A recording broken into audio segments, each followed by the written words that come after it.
Amad Diallo is the new hope for Manchester United. Amad! It's in! It's brilliant! Amad Diallo deserved to win the game because he was the one player on the pitch who looked like something.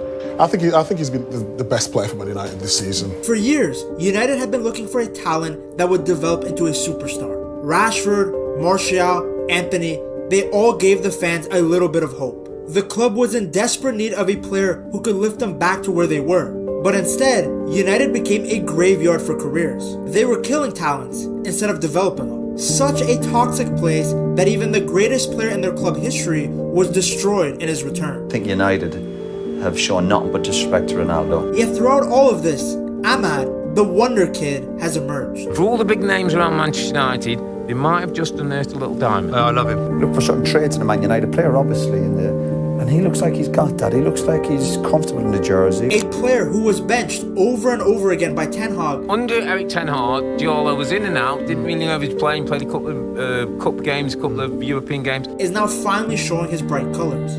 But he's the only player that's playing anything like with a freedom and energy and enthusiasm, a tenacity and something of a belief that represents what you would expect in a Premier League football player. Could he be the spark that sends United back to the top? He's being the biggest plus, I think, no doubt, for the new manager coming in, getting to work with the players. Or are we looking at another Machida? Let's find out. Because, I'm a chill guy. While some people might think that Amad came from Carrington, his journey actually began in Italy. Amad was born in the Ivory Coast and immigrated to Italy at a young age. He joined Boca Barco's youth team in 2014 and really impressed at a Christmas tournament that same year. Despite being the youngest player on the pitch, he actually became the tournament's top goal scorer. That tournament was huge for Amad. It put him on the map, bringing in a lot of interest from Serie A clubs. Spoiled for choice, Amad moved to Atalanta in 2015. He initially started with the under-14s, but quickly rose through the ranks. By 2018, he was playing for the under-17s. In fact, he had now really found his rhythm, as he scored 6 goals and provided 6 assists in 26 matches in the Campionata Primavera 1, the under-19 championship. Atalanta would go on to win the title. Amad then got 2 assists for Atalanta in their 2-1 win over Fiorentina in the Supercoppa Primavera. At this point, his talent was too much to ignore. He was dominating at the youth level and as a result, was promoted to the first team. He made his Serie A debut in October of 2019, coming on as a sub against Udinese. Just 4 minutes later, he got his first goal for the club as Atalanta won 7-1. 17-year-old off the bench and on the score sheet makes it 7-1 to Atalanta. Amad actually made history, becoming the first player born in 2002 to score a goal in Italy's top flight. But despite the brilliance of his debut, Amad wouldn't feature much more. And when he did feature, it was as a substitute. So when Manchester United came calling and signed him for a reported fee between 25 million and 40 million euros including bonuses, it came as a surprise. But for those around Amad, they knew how talented he was. Very good.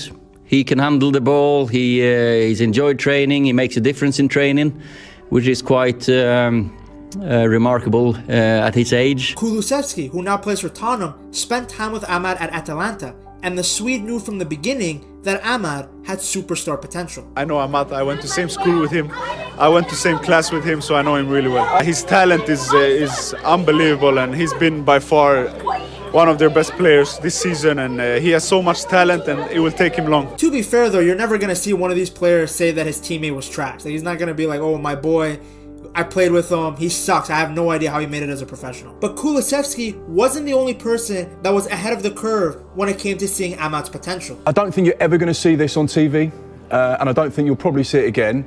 Manchester United, Ed Woodward, take a bow.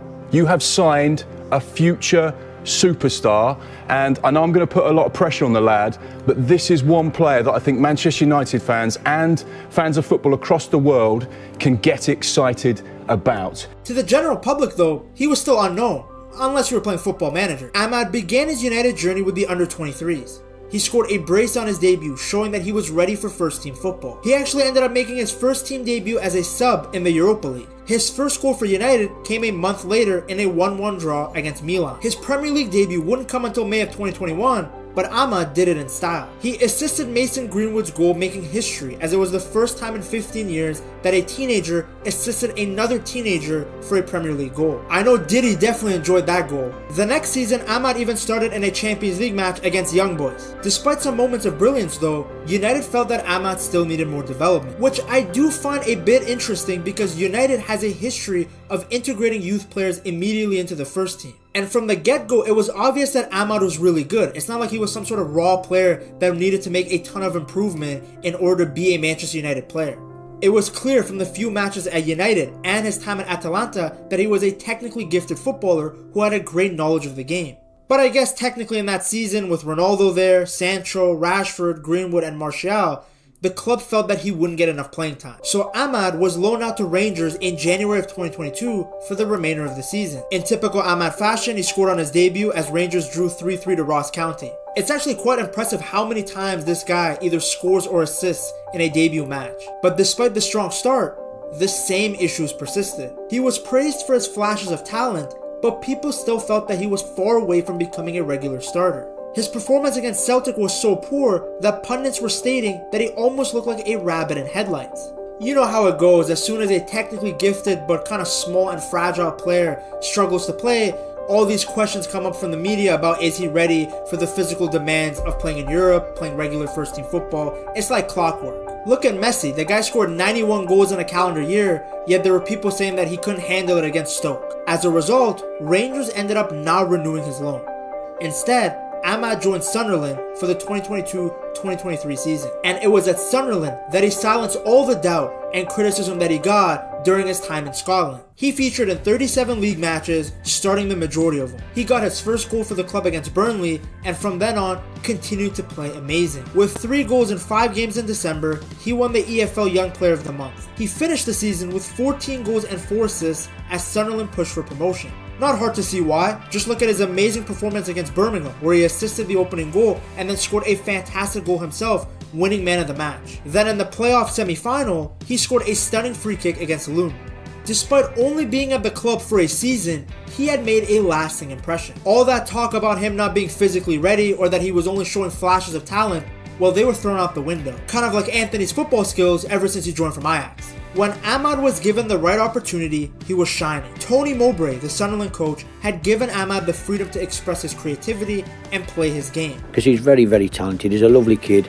He's very humble, and you hope that he can produce it at the top level. Which is exactly what Ruben Amorim is doing now. What Amad has needed throughout his whole career was a manager who believed in him and gave him enough opportunities. Ten Hag, he never showed that. I understood it when Amad was initially loaned out from United. They had a lot of top wingers. But when he came back to United, after his loan stint at Sunderland, United's attack needed bolstering. Sancho looked done. Anthony was struggling. Rashford was inconsistent, and Greenwood, well, he was sent packing. Ten Hag, despite being under immense pressure, just kept Amad on the bench. Even after Amad scored the winning goal against Liverpool in the dying minutes of extra time, he was barely used in the following matches. In fact, in the next match in the FA Cup against Coventry, Amad only played 30 minutes, and then he wasn't played at all in the FA Cup final. Like Ten Hag, buddy, brother, Habibi, this guy saved your career. The least you could do is play him a couple more games. Amad, as Gary Neville described, is a player that fits the mold of young talents that we have seen over the years at United. At least during their successful era. But the very basics of the game are about endeavour and spirit and taking risks and doing things that you would as a kid, and that can never leave you. And it's left a lot of these Manchester United players, but it's not left him. He isn't afraid to run at players. He's direct. He's not afraid of the occasion. The way he's not afraid to go at somebody. How many times do we see wingers in today's football, they go to the line and they come back? He's not doing that. He's got that confidence and belief in himself that he can play at this level. That's how he was able to make the goal against City look easy. I mean, look at his body position. I just tore my hamstring looking at this. Buddy recreated the Bundesliga logo. Do you ever get your foot in that position? He's actually... That's how he scored the only 2 goals against Pau when it looked like another game that United were going to struggle. The ability to create something out of nothing is what stars do. Amad's exceptional dribbling allows him to navigate through the tight defenses and create opportunities in the final third. He is a constant threat because he can score and he can create for others. And that's exactly what United have needed more than anything. A star that can take matters into his own hands, that can create magic. To get to that next level, To get to that superstar level, Amad just has to keep doing what he's doing now, but more consistently. The good thing is that Ruben Amorim sees the star quality that Amad has. It's not just the fact that he's skillful, it's how hard he works without the ball. The way in which even Amad closes people down to win the ball back and harass and hustle, there's a desperation to his game to do everything he possibly can. He presses, he runs in behind, he wins duels. Players as skillful as Amad don't do the dirty work, but the Ivorian is more than willing to do it because he wants to play, he wants to win. He's very good playing in that position, but also playing between the lines because he has a good control and he seems faster with the ball than without the ball. Hopefully Amorim continues playing him as a right winger though, because this guy is too talented to be playing at right wing back. Also versatile as well, can he? He can play in the front three, he can play wing back.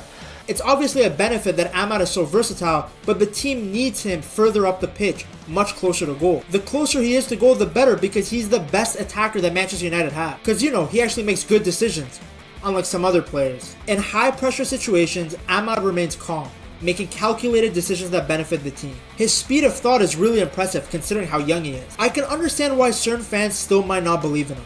After all, Rashford, Martial, Machida, all had moments like what Amad did against City and Liverpool, yet none of those guys elevated United back to the top. It's hard to be a talented player at United, especially now. There is pressure on you to perform, but the system around you, it's fragile. But Amad's composure makes him the perfect face for the Ruben Amorim revolution. The two of them should hopefully bring some composure and calmness to a club that has been so chaotic over the years. Now Ruben Amorim, he has a massive job on his hands.